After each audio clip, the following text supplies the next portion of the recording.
Γράφει τώρα. Ναι. Εντάξει, δείχνει τι γράφει τώρα. Άλλο στο κόκκινο που κάνει πάνω. Εκεί. Εδώ, πάμε στο φίλο μας. Έτσι, μπράβο. Έτσι το έρχεται έτσι φιλικά πολύ.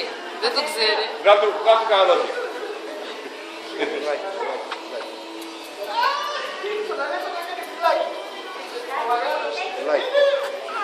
Εντάξει, έτσι πράγμα. Μπορώ να με βγάλεις Δημήτρη με ένα φωτογραφία, δεν είναι με το κλείσει. Έτσι πράγμα. Θα κάνω βίντεο. Ξαναπάρ' το μετά λίγο να σε κάνω. Βγάλει μου μια φωτογραφία μου. Δώσε τον κύριο να την βγάλει. Δώσε τον κύριο. Καλά.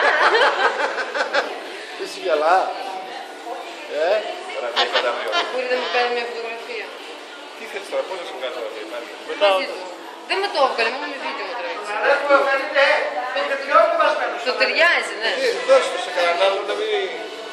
Έλα, Δημήτρη, βγάλε μου μια. Οκ, πάτε πάλι το κόκκινο, τελειώσαμε το βίντεο.